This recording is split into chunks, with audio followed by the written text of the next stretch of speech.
Please continue to stand for the national anthem.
Please continue to stand for the invocation which will be given today by the interim university chaplain, Byrne Bagley Taylor.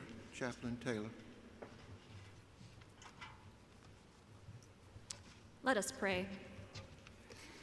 Gracious God, as we begin this special ceremony, we pause to give thanks for this joyful day and for the journey that has led us to this place. Today marks both an end and a beginning. And amidst this moment of change, we are reminded that you are our constant, guiding us now just as you have each step of the journey. For your faithfulness to us throughout time, we offer our humble and deepest gratitude. We celebrate the accomplishments of these graduates who have completed their course of study, and we acknowledge the hard work and commitment that have brought them to this day. We give thanks for their families and friends whose support and encouragement have sustained them, and for the faculty and staff whose teaching and wisdom have guided them. As we recognize their achievements, may we all be inspired to serve and lead with integrity and compassion. Guide us in the pursuit of knowledge and justice, and grant that we may be agents of peace, hope, and mercy, both now and always. Amen.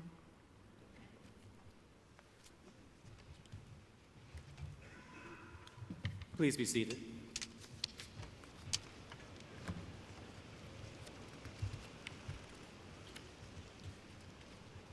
Chief Justice Lemons, distinguished guests, colleagues, parents, friends, and class of 2017, it is my privilege as president to welcome you to the 145th ceremony awarding degrees to graduates of the School of Law as part of the 187th commencement of the University of Richmond. I would like to extend a special welcome to the families of our graduates and to thank you for the support and guidance that have helped our graduates reach this moment. It is a pleasure to celebrate this day and their achievements with you. Graduates, we know that years of hard work have preceded this moment, and we applaud your passion and determination. Many of you have told me of the closeness you have enjoyed with your classmates and the attention you have received from the faculty, and of the sense of community that is a hallmark of Richmond Law. Today, as we recognize the individual and collective achievements of the class of 2017, we forward with great hope and anticipation to your continued accomplishments in the years ahead. I am confident that your education has prepared you to make a difference in the world and in the lives of others. And I am grateful that through your service to society, you will help the university to fulfill its commitment to the promotion of justice and the common good. Thank you and congratulations.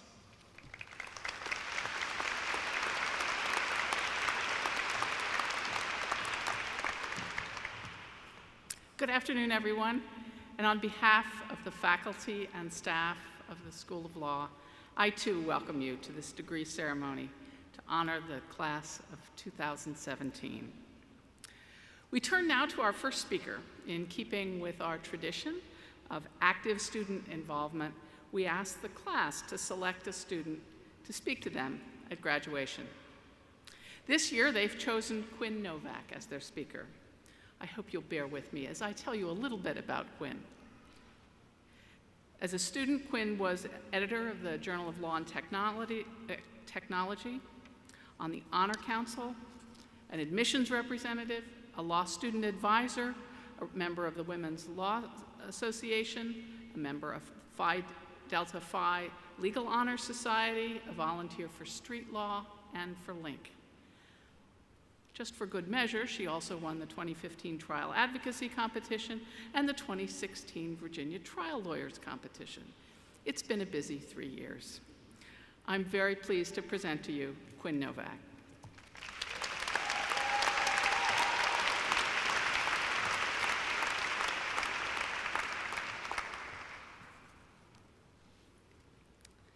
Today is the day that we finally answer the questions. Will I make it? Can I survive law school? We've all been riddled with these same doubts over the past 3 years. But there are quite a few people here today that knew the answers to these questions all along. Look around you and next to you at the smiling faces in the crowd. They knew that you would survive. They knew that you would be walking across the stage today in your cap and gown and tassels, receiving your Juris Doctorate. For most of us, they've been reminding us that we can do it over and over for years. But for some reason, we just weren't sure if we believed them. No matter how many times your mom and dad told you, it's going to be okay, or a friend reminded you, you're so capable and smart, you just weren't sure. But today, we finally believe them. We realized that we had the strength to do this within us all along. Now, one of my favorite stories of all times is The Wizard of Oz. My parents can attest that I've watched and made them sit through countless iterations of the story. Wicked, The Wiz, Muppet Wizard of Oz, and this sort of terrifying 1985 sequel called Return to Oz, where Dorothy is in an insane asylum and is chased by this headless woman named Mombi. That was definitely a strange version. But my favorite was the original 1939 movie, and one of my favorite scenes was at the very end, when Dorothy is about to go back to Kansas, and Glinda tells her, "You had the power to go home all along." I remember Dorothy asking, "Why didn't you just tell me before?" And Glinda answered, "Because you wouldn't have believed me. You had to learn for yourself." In a way, we're all like Dorothy today, and we had to learn for ourselves that we could do this all along, which is not to say that we did this alone or did this without any help. We had our friends and family helping us, as well as the people that became both of these things to us over the past 3 years. All along this journey, we have learned, like Dorothy, to use our brains, follow our heart, and above all, when things seem hopeless, have courage. It's indisputable that every single one of us has brains in our head and feet in our shoes, to quote another one of my favorite authors. We have learned how to really use these brains over the past 3 years. We have been tested in every way that we could possibly imagine, and in some ways that we never imagined. We have learned to juggle a million things, have another ball tossed at us, and take it in stride without missing a beat. From mock trial competitions where we frantically scribbled notes to one another, urging our partner to object, to hours flipping through the blue book, trying to remember whether you italicized the period after id, to our first civil procedure class where we got cold called on for the facts of Penoyer v. Neff and quite literally held up our hands and said, "Jesus, take the wheel." We have come a long way. We have learned to improvise and think on our feet. We can now face real judges and real clients and know what to say and how to respond, or at least do a really good job pretending we know. Of course, as the wizard told the Scarecrow, anyone can have a brain. That's a very mediocre commodity. But today we get something that sets us apart and certifies that we all can think deep thoughts with no more brain than anyone else, a diploma. And every time we look at this piece of paper, we will be reminded that we are smarter than we think and capable of anything. The second thing that we all have that helped us get to this place today is heart. During this journey, we formed friendships with the faculty, professors, and one another. We each took the time to find our passion in some area of the law or extracurricular, whether it was the Federalist Society, volunteering at the Churchill Irish Festival and painting kids' faces all day, or participating in the Children's Defense Clinic. I think one of the most important things for us to remember is this passion and not forget the drive that brought us to law school and brought us here today. Unfortunately, many times we knew we had a heart because it was breaking. We would stumble and fall over and over again, not do as well as we would like to on an exam, lose a competition, not win the championship soccer game after 4 rounds of overtime, not make the moot court team. But the curious things about hearts is they always find a way to mend. And every time we thought, I'm not good enough, someone was always there to listen and tell us it's going to be okay, because they knew we just had to learn for ourselves. Courage is the last and probably most important quality to remember that you have had within you all along. You did this. You survived law school. You faced every obstacle and made it through, whether it was with ease or with a lot of pain and suffering, which it usually was. Each time you failed, you picked yourself up, or you reached out your hand and someone was there to lift you up. Sometimes you found the courage through taking a Zumba class with your friends and laughing at how awful you were at dancing. Or maybe you found the courage at the bottom of a pitcher of beer, but you always found the strength to move on and face those fears again. I urge you to always be fearless and know that you may succeed, except when you don't, because sometimes you won't. And for those times that you don't, you have the strength within you to make it through. So maybe our journey wasn't exactly like the Wizard of Oz, but I did find myself thinking pretty often, I just want to go home. Your future endeavors more than likely won't involve flying monkeys, but you may deal with some really aggressive or unreasonable opposing counsel, and that sounds pretty scary too. Finally, I hope that none of you find yourself in a field full of poppies, and if you do in the next few months, don't forget to disclose it on the character and fitness portion of the bar application. Everyone here knew all along that we had the power within us to complete this journey. They told us over and over when we felt low. They sat up with us during late-night Skype sessions and just listened. They reminded us of why we wanted to do this in the first place. They moved us into our apartments in 100-degree weather, up 3 flights of stairs. They slipped us a $20 bill to help us buy groceries, which we usually use to buy wine. They split countless bowls of mac and Cheetos with us and never once judged us for also wanting to order queso dip. And all of that time, they knew. They knew that we could do this, and today, we know too. And if for some reason you ever forget that you can do it, every single one of these people will remind you, once again, that you have brains, heart, and courage. And with those 3 things, you'll defy gravity. Thank you.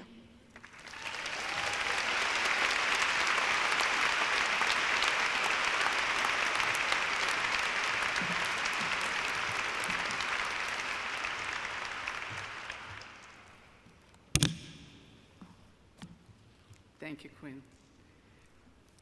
Each year, the students from the graduating class also select a member of the faculty to speak with them at commencement. This year's faculty speaker is Clark Williams. Professor Williams joined the faculty in 1979. He teaches and writes in the areas of civil procedure, conflict of laws, and structure of the Virginia judicial system. He also has served as a consultant to various court systems and bar organizations on their rules and procedure.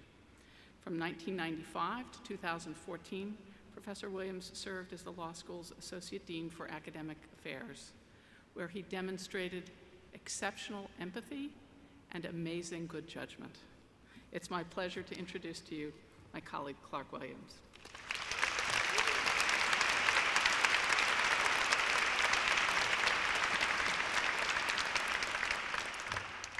Thank you, and congratulations to the class of 2017 on reaching a truly significant milestone in your life. It goes without saying that you have invested a tremendous amount of time and energy, sacrifice, and dedication into reaching this day. Each one of you has. It is an achievement of which you can be justifiably proud and for which your parents and spouses and other family members and friends are clearly proud of you as well. I'm honored that you've asked me to speak to you today on behalf of the faculty, and I want to share with you and with your family and friends just why this is especially gratifying for me. 3 years ago, as Dean Perdue was just mentioning, as each of you was beginning your law school career here, I was just ending a long term of service in the dean's office, and I was returning to my full-time teaching responsibilities after almost 20 years of teaching a reduced course load. Because of that, I was able to teach 2 of the 3 sections of civil procedure in that fall semester of 2014. For your family and friends, civil procedure is that first year, first semester required course. It's sometimes described as learning a foreign language that actually is taught in English. So 2/3 of you got to struggle with me through some of those bastions of civil procedure like Ponoyer versus Neff and the International Shoe case and many others during those first few weeks of law school. As a result, ever since I have felt a special bond for the class of 2017, and so your honor to me today is especially meaningful. Part of what we hope you have learned, and not just learned but absorbed, is that this legal profession bestows upon you a sacred trust. And as an officer of the court, as an advocate for your client, as a central player in the administration of the rule of law, you will be in a position of trust. That's both a privilege and a very weighty responsibility to bear that trust. Unfortunately, much of society outside the legal profession lacks that sense of trust and confidence in us. Public opinion polls tell us that lawyers rank near the bottom among the professions in terms of public trust and confidence. We hear the cynicism and the disdain and many lawyer jokes that almost always cast the lawyer in an unfavorable light. You've heard the one, "Why can lawyers swim in shark-infested waters without fear of being eaten?" Professional courtesy. This disdain can be seen in the works of some of literature's greatest writers. In his play, Henry VI, Part 2, no less a literary giant than William Shakespeare depicts a group of mercenary traitors to the king, standing around talking about what the government will look like when their insurrection is finally completed. What are we going to do when we get the power? And one of them says to the group that famous line, you've heard it before, "The first thing we'll do, let's kill all the lawyers." Not very encouraging, at least not for those of us who are lawyers or about to be lawyers. Over the centuries, that line has been repeated over and over, usually by folks who are not lawyers. It's often a way of using Shakespeare to give voice to the frustration with our profession. But think about that line for just a moment and who it was that was speaking it. It was the murderous tyrants, those seeking to take over the government, who would use any means, including torture or murder or extortion of those who opposed them. Those were the folks who were seeking to take power and keep it through any means. Those were the folks who would kill all the lawyers. And that's the point. They knew, and we need to hold fast to this truth, that it is the task of lawyers to prevent the tyrants from doing what they want to do, to go to the seat of power, whether it be a government official or a powerful corporation, or an overzealous group bent on running roughshod over the rights of minorities and disadvantaged persons, to go to them and say, "You can't do that." That's the role you've signed up for. That is your charge, and it is an honorable one. On behalf of my colleagues on the faculty and the many staff who have watched you work and sacrifice these last few years, we are proud of you. We relish your achievement, and we share your excitement as you prepare to enter this next chapter of your life. May you make yours a life of meaning and purpose, and may this noble profession help you to make it so. Congratulations.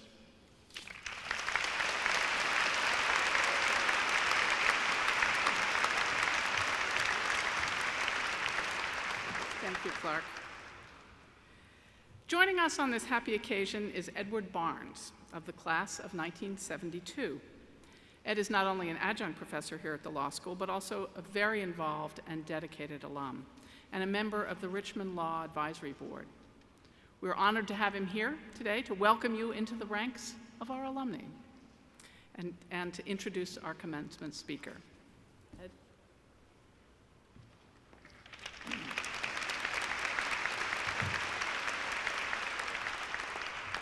I am pleased to welcome you as our newest alumni.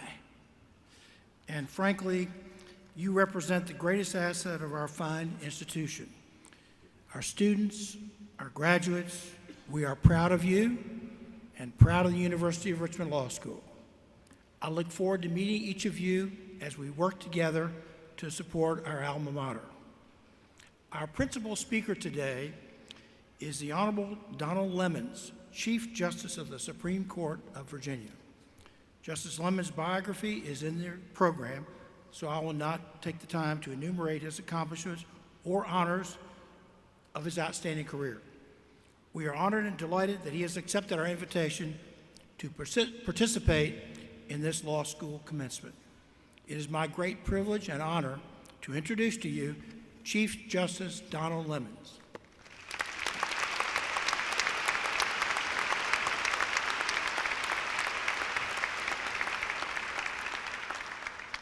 Good afternoon. President Crutcher, Dean Perdue, members of the faculty and distinguished guests, family and friends, and most important of all, you, the graduates of the class of 2017 of the University of Richmond School of Law. 3 years ago, you came here slightly anxious and wondering what the future would hold for you. 3 years later, you're going to get your degree, walk across this stage, slightly anxious and wondering what the future will hold for you. Some things simply do not change. A recent issue of the University of Richmond Law School magazine carried a story about the happy lawyer. I learned that there is a year-long one-credit course that meets periodically on Sunday evenings at Dean Perdue's home and is limited to 10 students because more than that would exceed the capacity of her dining table. What a great idea. What a great setting. To get an invitation to that table, I would volunteer to prepare the meal and I would pour the wine. I think it's that good an idea. I admire the Dean and Professor Courts for legitimizing the subject matter and facilitating discussions while would-be lawyers are still in law school. You see, I know more than a few unhappy lawyers.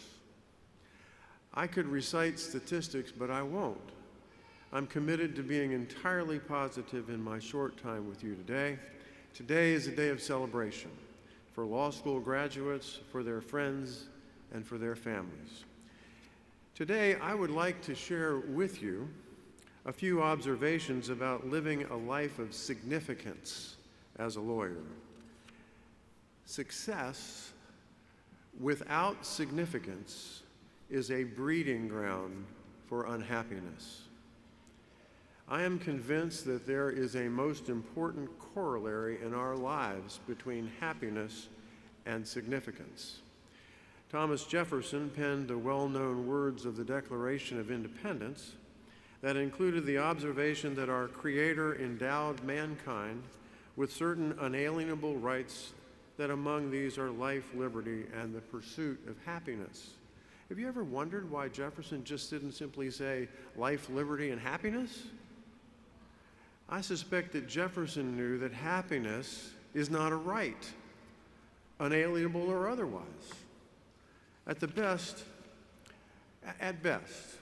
the only right at stake is the opportunity to pursue happiness. Later, the reliably pragmatic Ben Franklin said of the Constitution only guarantees the American people the right to pursue happiness. You have to catch it yourself.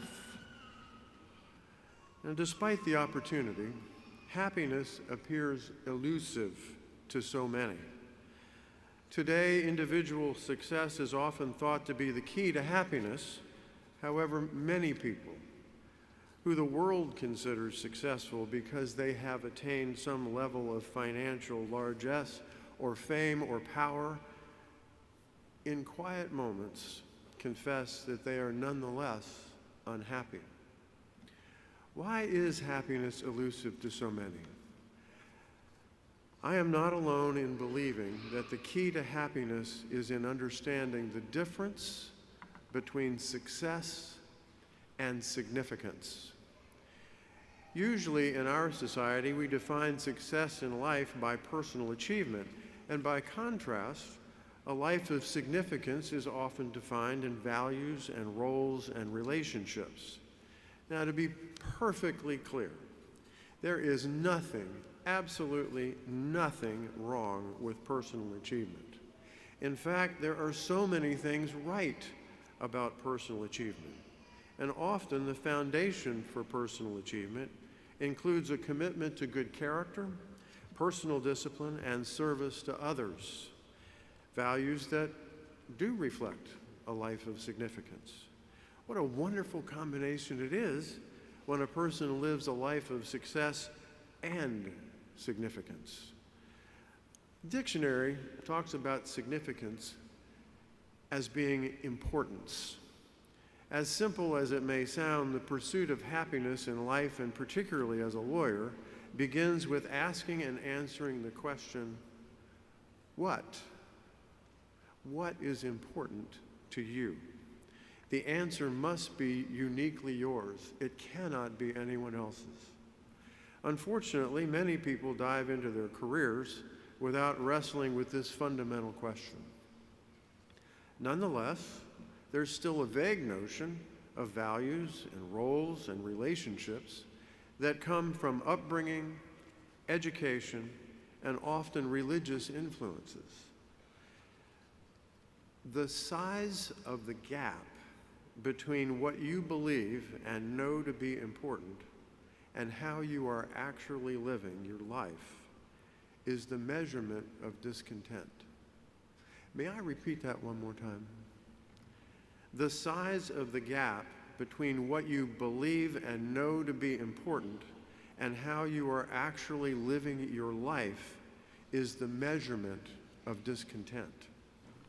The neglect of your family and friends is far too high a price to pay for any definition of success. Not only is the price too high, it is a frequently cited reason for unhappiness. If you do not fiercely protect this aspect of your life, it will become a casualty. I know a lawyer who by most definitions is successful. He has more than one home, prestigious club memberships, late model automobiles for everyone in the family, and his kids are educated at expensive private schools. He is a partner at a highly regarded law firm and is admired by his peers for his legal skills and abilities. He shared with me his unhappiness. as he told me that he barely knows his wife, and to his children, he is little more than an ATM machine. By our society's objective measurements, he is successful. But it is the huge gap between what he knows is important and the reality of his life that is the major source of his discontent. Do you have a passion for something outside the law? I sure hope you do. Is it art, music, photography, cooking, sports, hiking, creative writing, animals, travel? What is your passion? It is often your passion that makes life worth living and brings great joy. It requires a commitment of time, but it rejuvenates your life. Following your passion will make you happier, and you know what? It'll probably make you a better lawyer. Fortunately for lawyers, there is fertile ground for significance within the law. It is found within the values of professionalism extolled by virtually every bar association and court in our nation. What does professionalism mean in the law? Well, leadership and public service is an expectation of members of a learned profession. I'm not quite sure how you will fulfill this expectation. It may very well be that you will serve on the boards of nonprofit organizations involving the arts or organizations providing other needed services in your community. It may be that you will coach children in sport. Perhaps you will swing a hammer for Habitat for Humanity. Maybe you will become politically active. There are so many possibilities, but one of the privileges and duties of being a lawyer is the call to service and leadership in your community, in your nation, and even in the world. An added benefit is that when you are serving others, it will make you happy. Provision of legal services to those who would otherwise not be able to afford them is a privilege and a duty of the profession as well. I urge you to find the access to justice initiatives in your community and to do your share of pro bono work. And when you consider those who are in need, do not forget our veterans, do not forget those in active duty military service and our first responders. I have been asked on many, many occasions what were the most important cases that I handled when I was a practicing lawyer. Most of them were pro bono cases. Do your share. Trust me, it will make you happy. Whether you're in the courtroom or engaged in a transactional practice or involved in the development and application of public policy, lawyers are thrust into the middle of rough and tumble, contentious encounters. Declining civility at the bar has been the source of much unhappiness for lawyers. If you become a member of the Virginia State Bar, you will take an oath, a solemn promise to demean yourself with courtesy. Courtesy to the public, to members of the bench and bar, to court personnel, to everyone with whom you come in contact. It is important to understand that zealous representation of your client and civility are not mutually exclusive in the practice of law. Justice Anthony Kennedy recently addressed this question in a public forum. Let me share with you what he said. Civility is the mark of an accomplished and superb professional, but it is even more than this. It is an end in itself. Civility has deep roots in the idea of respect for the individual. We are civil to each other because we respect one another's human aspirations and equal standing in a democratic society. We must restore civility to every part of our legal system and public discourse. Civility defines our common cause in advancing the rule of law. Freedom may be born in protest, but it survives in civility. It is a high honor to be a lawyer. It's a privilege to hold a client's cause in your hands. The practice of law is a noble profession, but I must tell you, all of us must do everything that is necessary to keep it that way. How about consciously making the restoration and maintenance of civility in the profession one of your highest values as a lawyer? The effort will be challenging. How about letting it begin with you? Your efforts just might contribute to your own happiness. I want to share with you a little-known story about Coach K. Now, you Carolina fans, don't tune me out, all right? Everybody has to agree he's a better-than-average coach.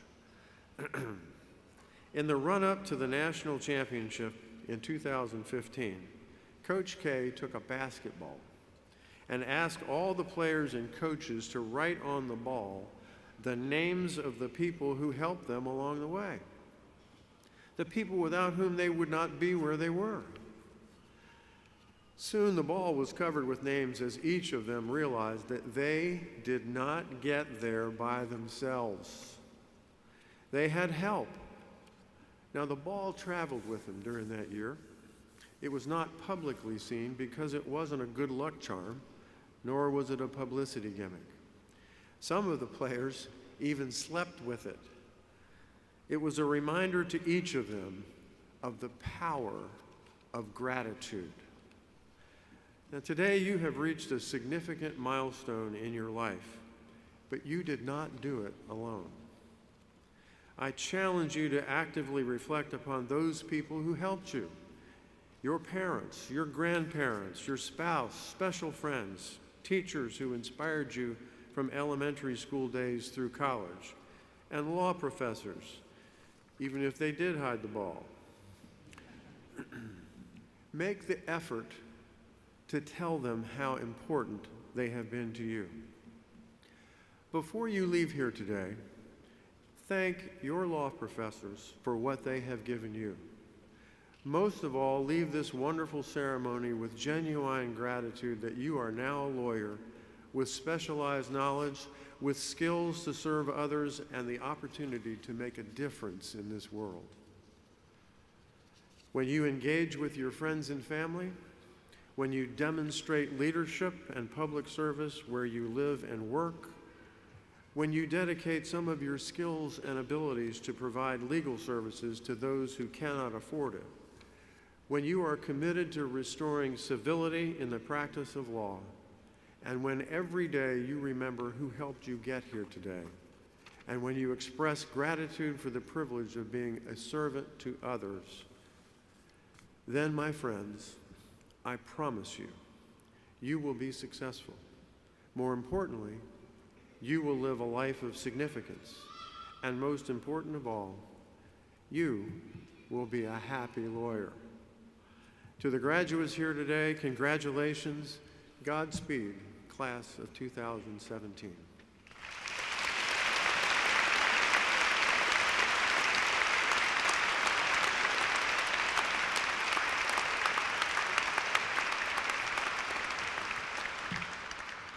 Thank you so much, Justice Lemons, for those inspiring thoughts.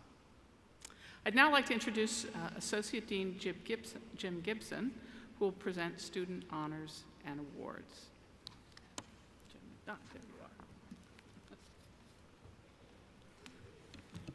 Thank you, Dean Perdue. Before we do the individual honors and awards, we're actually going to do the law school's third-year class gift. The third-year class gift was established in 2005 and has been growing in size and participation every year since.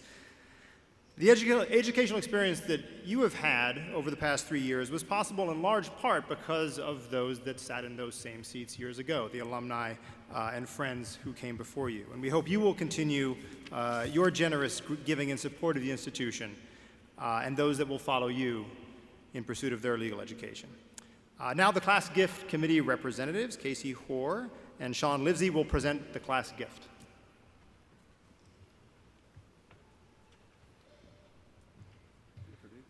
Before we present, I just want to thank the entire class who donated to the class gift. We've done a great job in raising a substantial amount this year, and I specifically would like to thank Dustin Knight, Jim Giudice, and Noel Sanders, who did a great job helping us to raise the money. So, in case.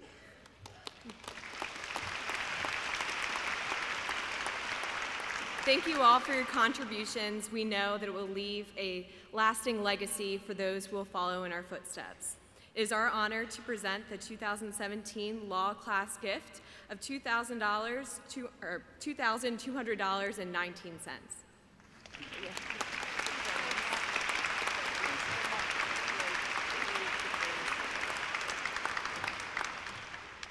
On behalf of us all at the law school, I want to thank you not only for your gift, but for becoming partners in the longstanding tradition of generosity to others.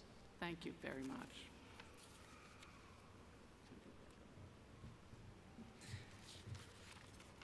I always say I have the best job at graduation because I don't have to write a speech and I get to hand out awards to really, really deserving students. So let's start with this year's recipient of the Virginia Trial Lawyers Association Student Trial Advocate Award. This year's recipient is a talented advocate who is a semifinalist in the John L. Costello National Mock Trial Competition and has done an outstanding job running the Trial Advocacy Board here at Richmond Law. Doug White, if you would please come forward to the podium.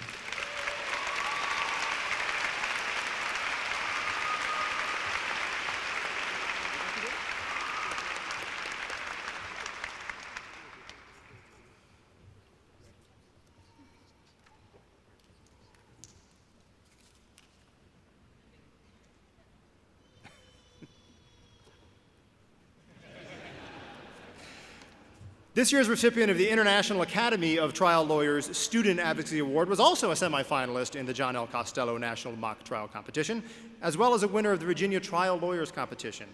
One faculty member calls her a natural in the courtroom. I'm talking, of course, about Jamison Kenan, if she would please come forward.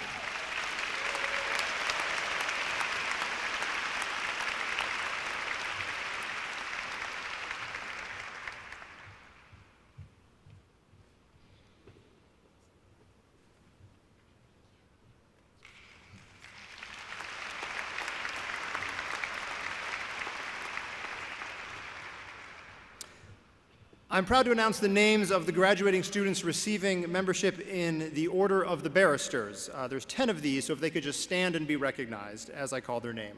Bryce Buckman, Brandon Bybee, Ali DeBoer, Jamison Kenan, Meg Murphy, Quinn Novak, John O'Malley, Adam Relic, Alana Travelli, and Doug White.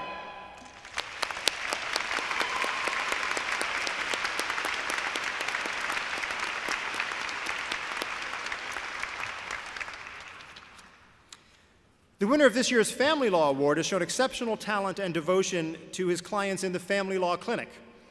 A recipient of the Family Law Certificate, he is a tireless advocate who will surely make his mark in the family law arena. Adam Relic, please come forward.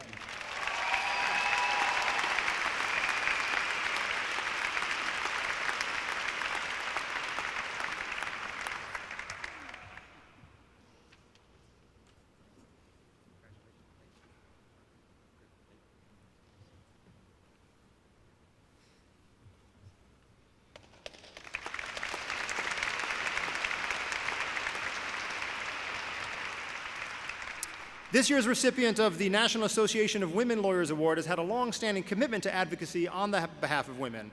Throughout law school, she's been an outspoken voice for women through her involvement with the Ms. JD program and her leadership of the Women's Law Association. Hunter Glenn, please come to the podium.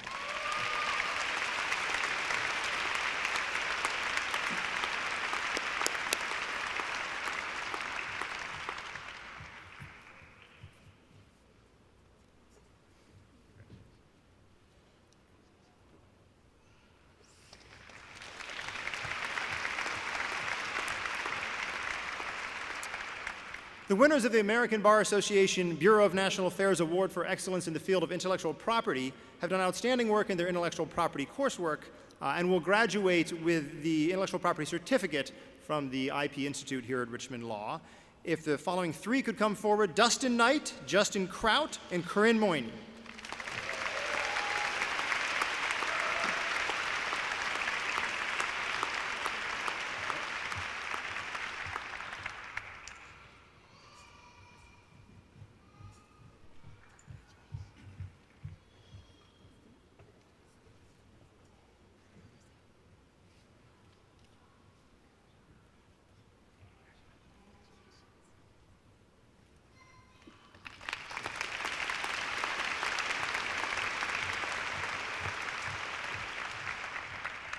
Also, in recognition of his leadership of the Student Intellectual Property Law Association, I told him not to go too far, which provided unprecedented levels of programming and student opportunities both inside and outside the law school for our IP program. The Osville Jackson Jr. Award for Excellence in Intellectual Property also goes to Dustin Knight.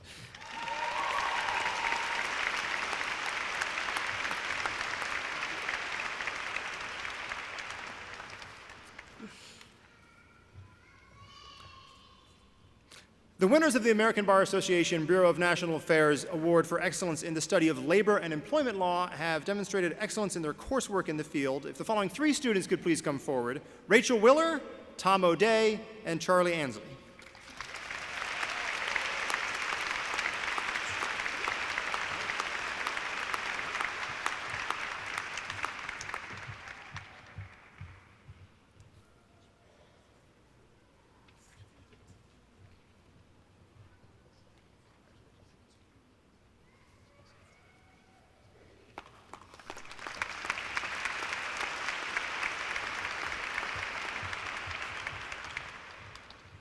The American Bankruptcy Institute Medal of Excellence goes to a student this year who not only excelled in her bankruptcy coursework, but will soon take her place as a clerk for a federal bankruptcy judge.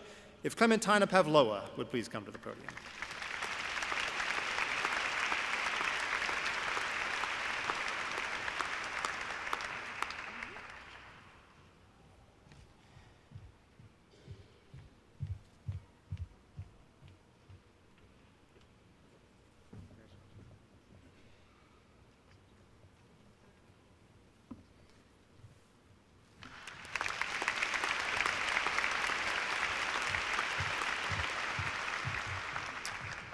This year, the faculty have awarded the T.C. Williams Law School Scholarship Award to two students. Both are recognized for their scholarship and outstanding leadership of the Richmond Law Review. Rachel Willer and Sylvia Macon, please come forward.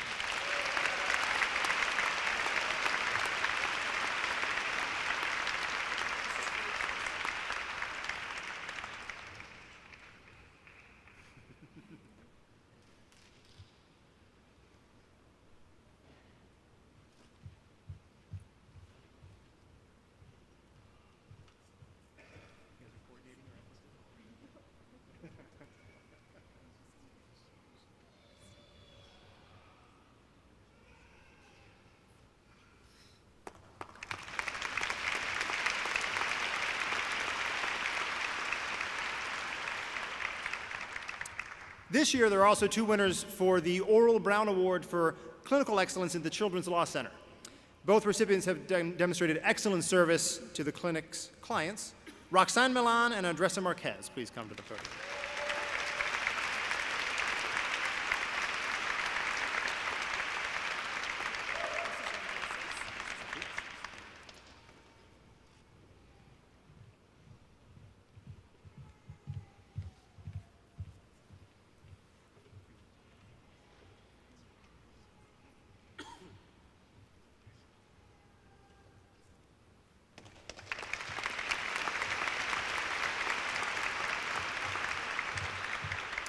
The winner of this year's Cudlip Medal for the highest grade point average at the end of the second year, we're still grading third year, sorry, is Catherine Lennon. Katie, please come forward.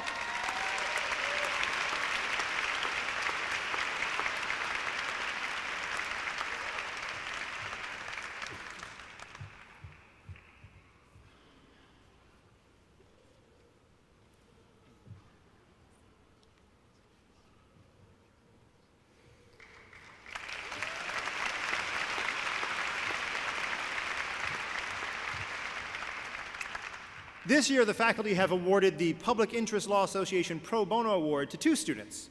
The first recipient's work has focused primarily in the areas of housing and property law, volunteering countless hours with such organizations as the Virginia Poverty Law Center, Legal Aid Justice Center, and Housing Opportunities Made Equal.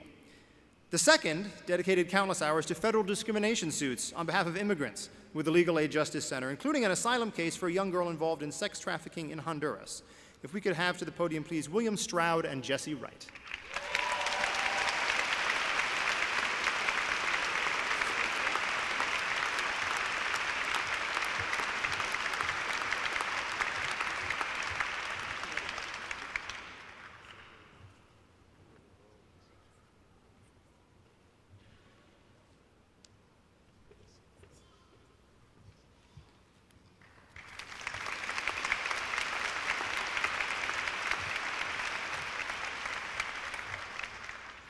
The Nina R. Keston Service Award is not given every year, but only when the faculty believes that a student has shown extraordinary contributions to the school, to the community, and to the legal profession. This year's recipient has contributed in innumerable ways, from her summer work on behalf of immigrant children and low-income tenants, to her 3 semesters of dedication to the law school's clinics, to her own quiet role modeling of grit and determination. In her nomination for this award, a professor said it best, "In all things, there is an exceptional economy inherent in her approach, both economy of language and economy of ego. She is a doer, and her aim is always to get the work done very, very well. But she goes about her work quietly, with remarkable equanimity. Never does she seek out the limelight. Indeed," the professor said, "I have rarely, if ever, met someone who gives so much to those around her, kindness, service, inquisitiveness, intelligence, while taking so little." I'm talking, of course, of Vanessa Alvarez.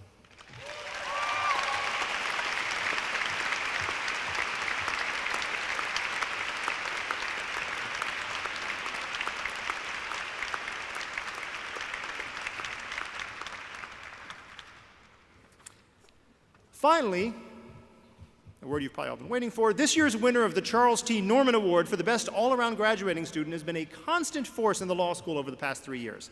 She's been involved in Phi Delta Phi, Client Counseling and Negotiations Board, Moot Court Board, Richmond Women's Law Association, and the University of Richmond Law Review. One nominator stated, and she had many nominators, one of them stated, "She managed to be the hardest worker and dedicated to legal education while putting everyone before herself, often to her own detriment. And as a result, she's universally loved and respected by her peers." If we could have to the podium, please, Amanda Bird.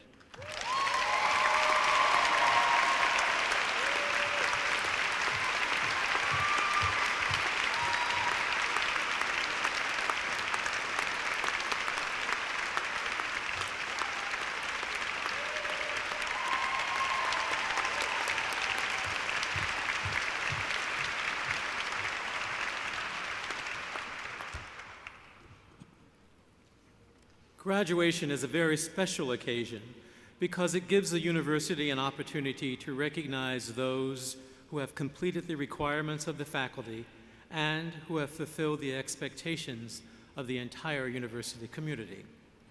Our warm congratulations go to all of those members of the University of Richmond School of Law class of 2017 as we now prepare to present them with their diplomas. Will the graduating class please rise? By virtue of the authority vested in me by the Board of Trustees and upon the faculty's recommendation of completed requirements, I confer upon you the degree of Masters of Law and Juris Doctor of the University of Richmond with all the rights, privileges, and responsibilities appertaining thereto. Will the graduating class please come forward to receive your diplomas?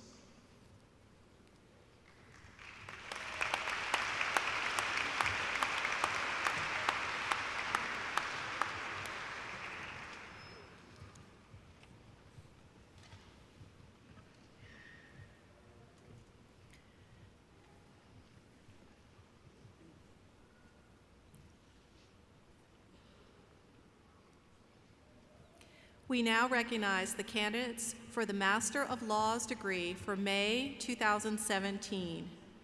Faris Abdullah Alamadehesh. Right here.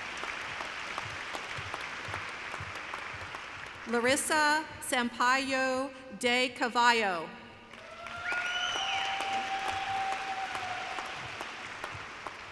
Juan Andres Trujillo.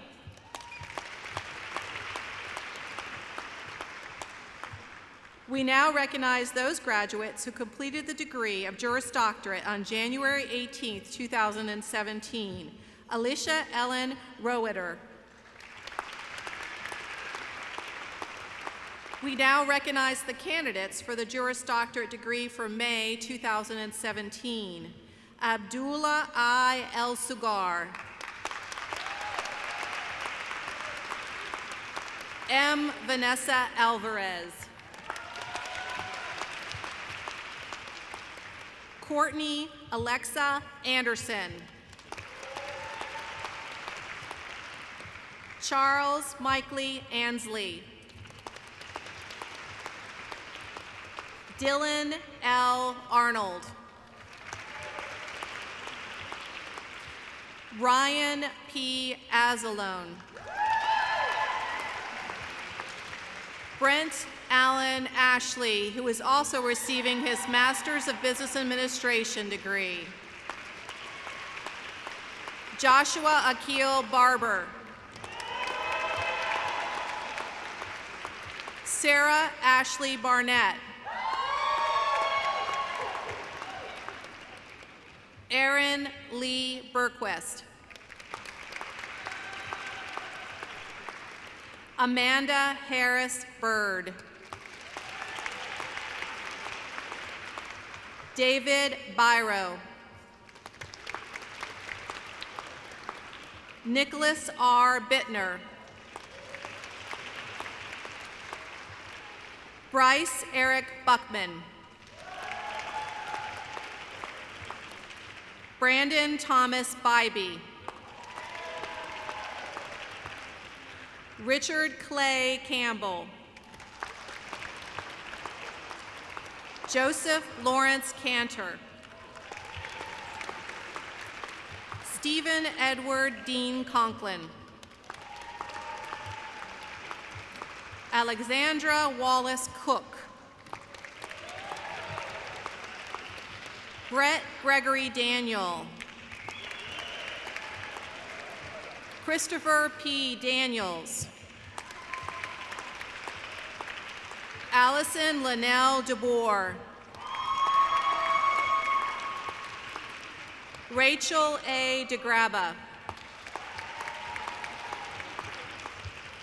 Philip David Demanchek Jr. Benjamin S. Desart. Angeli Rose DiMartino. Christopher Doyle. James Maitland Eaton. Nick Daniel Emmons.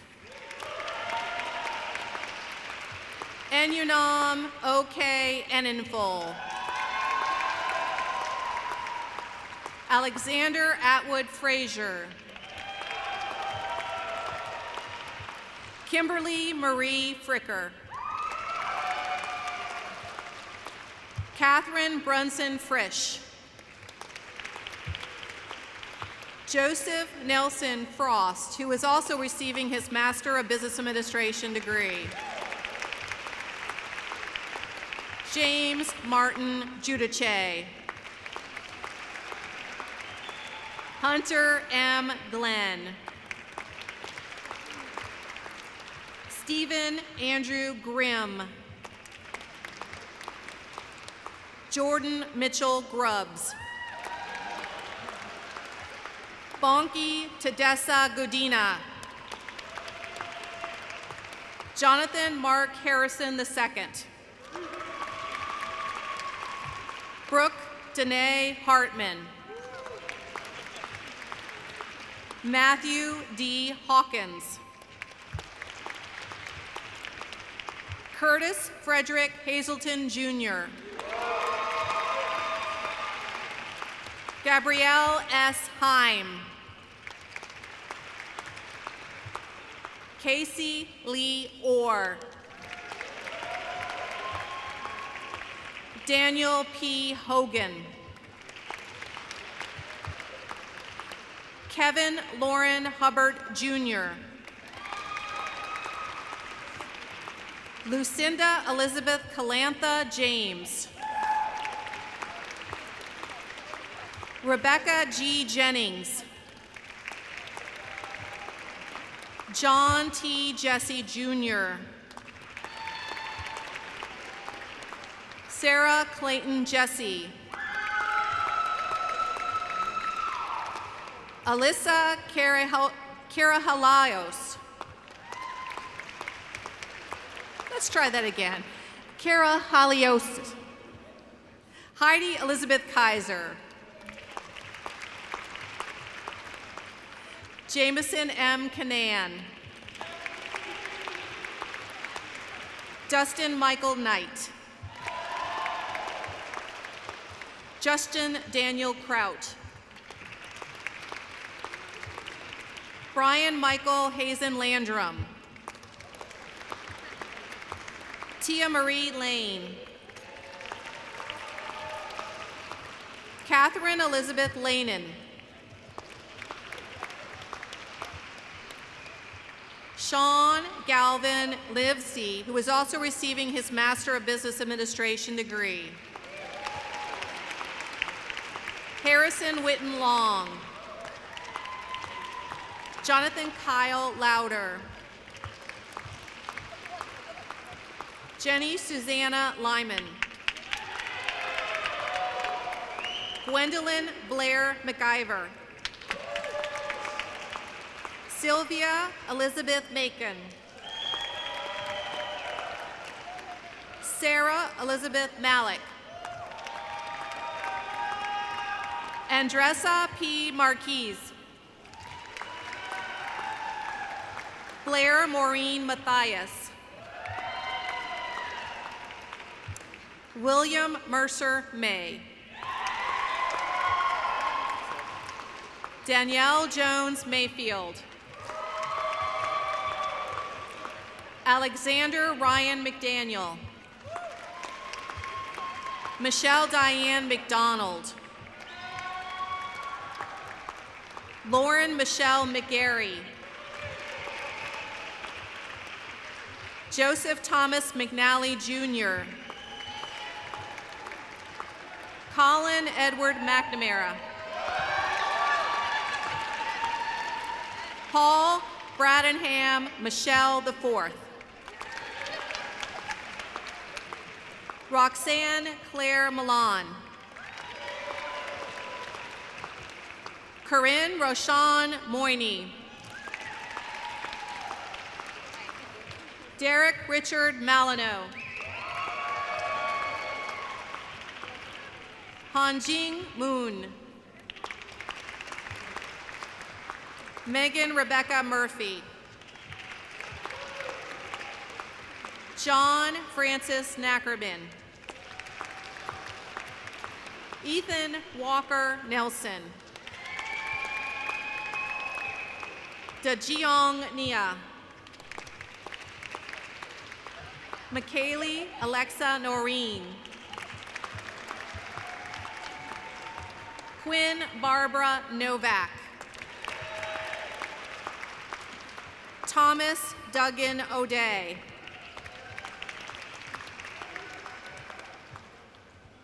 John Patrick O'Malley. Kerrigan Catherine Kells O'Malley.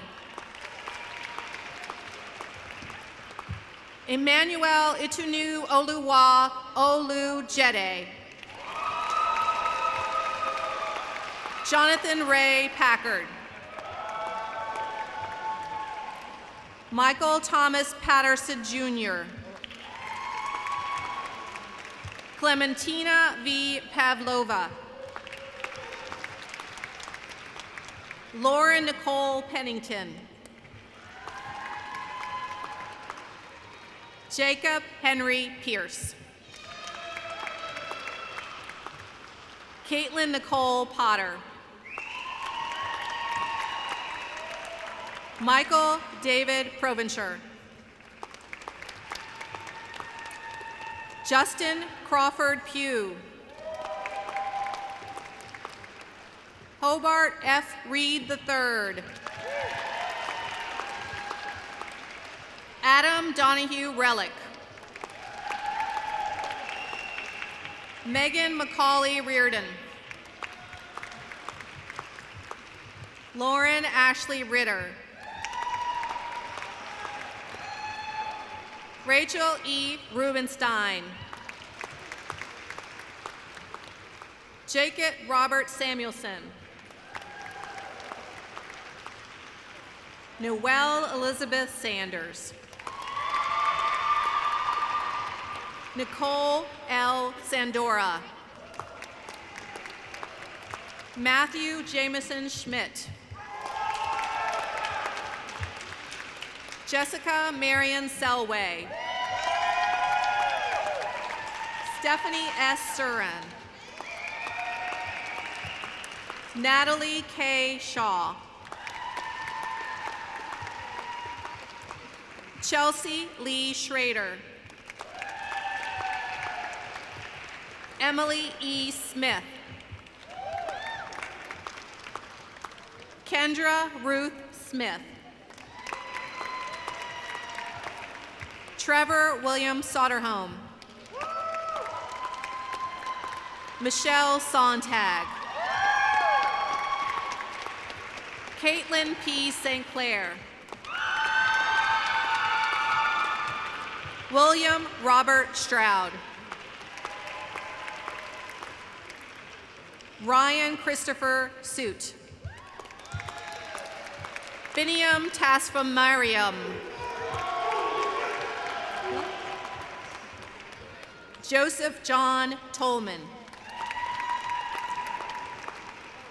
Alana Rochelle Trivoli. Jeffrey William Truitt. Christian Ferris Tucker. Gregory James Turner. Selsha Van Niekerk. Marika Martin Van Ryan. Christian A. Vega. Erin Martha Vincent. Ivana R. Wade. Aaron K. Waldo.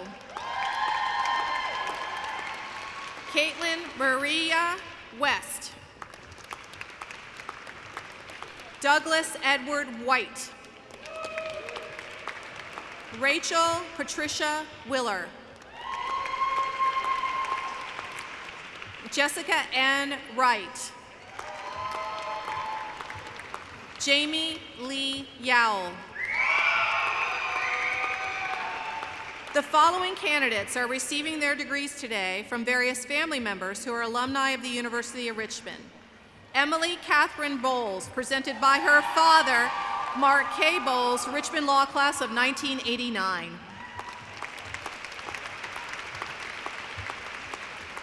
Cole B. Dadswell, presented by his great uncle, Robert O'Hara, Richmond Law Class of 1967.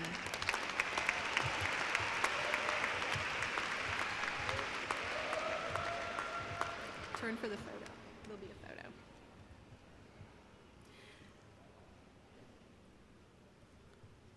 Chance McKinley Esposito, presented by his parents, Mark Esposito, Richmond Law Class of 1983, and Faith Esposito, Richmond Law Class of 1983.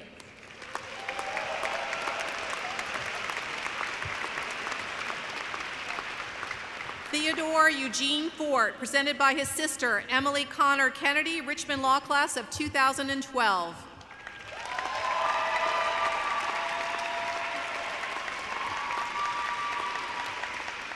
Jonathan Gilson Castenbaum, presented by his brother, Drew Castenbaum, Richmond Law Class of 2016.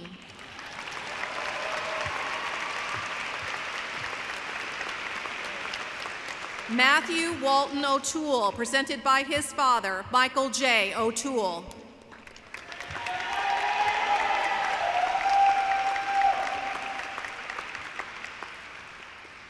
John Westwood Smithers III, presented by his parents, Westwood Smithers, Richmond Law Class of 1972, and Nancy Ellen Keene, Richmond Law Class of 1982.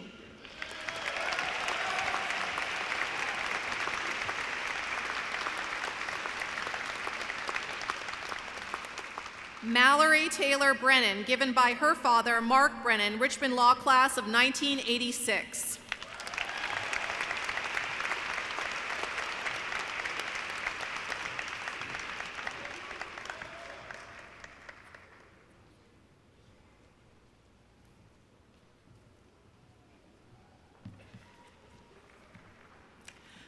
Ladies and gentlemen, please join me in saluting the graduating class of 2017.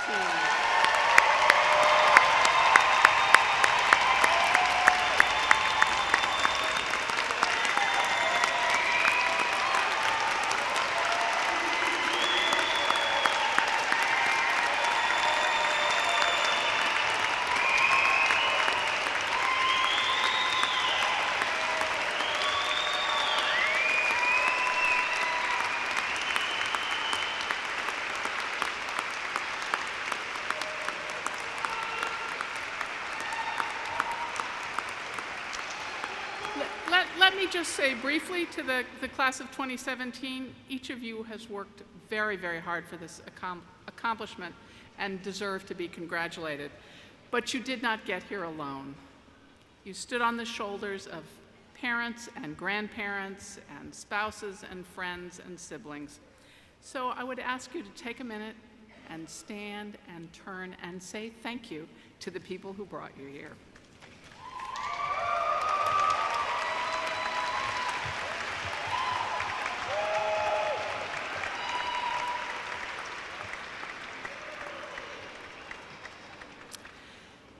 This concludes the graduation ceremony. Please remain seated for the recessional. Our new graduates, you are going to be following a bagpiper to lead you to where the reception is. We've found sometimes people have some difficulty figuring out where exactly they should go for the reception. We've decided to make it really easy. Follow the bagpiper.